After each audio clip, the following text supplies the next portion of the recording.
Time now for Media Watch with Haxi Myers-Belkin. Hi Haxi, you're going to start off with reaction to the ongoing protests in Algeria against President Bouteflika, the ailing President Bouteflika, seeking another term. Absolutely. So mass demonstrations against President Bouteflika's plans to stay in power began on Friday, and today it was the students' turn to voice their anger.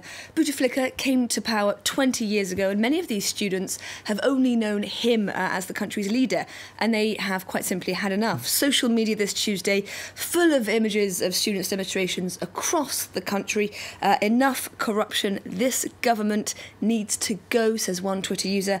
Another saying, we're maintaining demonstrations against Bouteflika's plans for a fifth mandate. Journalists, school students and university students are occupying the streets. Now, mobile phones have become something of a symbol of resistance in these demonstrations, with footage and photographs immediately uploaded onto social media. And what's remarkable about a lot of what we're seeing is the mood that's evoked. We've seen, for example, as you can see here, police officers, but also protesters helping each other out in the face of tear gas, for example. Flowers have also become, as they so often do in these sorts of demonstrations, symbols of peaceful protest. Let's take a look now at one of the videos that's come out of Tuesday's protest. It's already been seen thousands of times.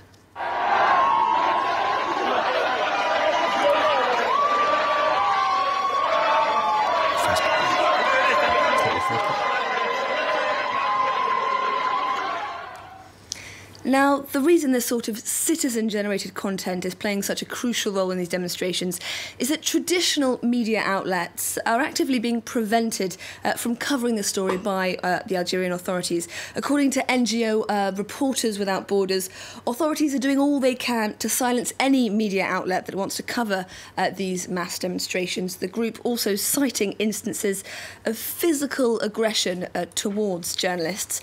We're hearing numerous reports of journalists staging a sit-in. This Twitter user saying "Force à eux," strength to them. These journalists who are opposing their employers' attempts to silence them clearly have quite a bit of mass support from protesters. You're talking just now about the role of mobile phones, and as has been the case in protests in numerous countries, social media are getting important. Absolutely. This piece in Algerian news and comment site TSA goes so far as to say that social media has in fact become the primary place the opposition can share ideas and get organised.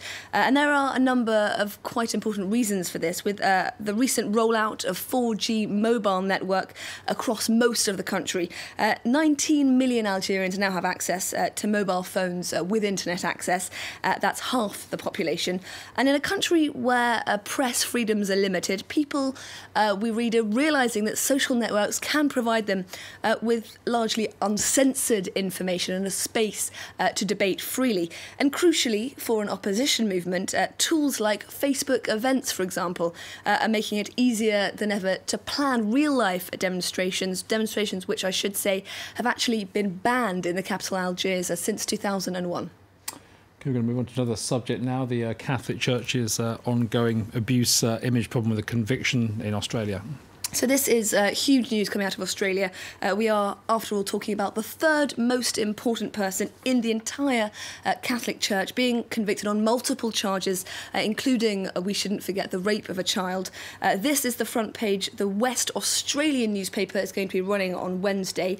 The A taken out, an E put in. Pray to God, a little pun there. Meanwhile, some graffiti has appeared in Melbourne depicting Pell handcuffed, kneeling in prayer, with a demon lurking over his shoulder. A possible reference there to comments by the Pope a couple of days ago. He said that any abuse of a child is the work of the devil. Many people, as you might imagine, feeling vindicated at this conviction. One man taking to Twitter to say, "My best friend died of a heroin overdose in 2006. He was abused as a choir boy." George Pell dismissed his claims. Today is his belated vindication. And also a sense for some that now is very much a time for some soul-searching among Catholic institutions. In Australia, one journalist tweeting, "To those who turned a blind eye or even scolded the truth-tellers because Pell championed their religious beliefs, deep reflection is now required." Haxi, thanks very much. That's what we have time for. You're watching live from Paris. The headlines are coming up shortly.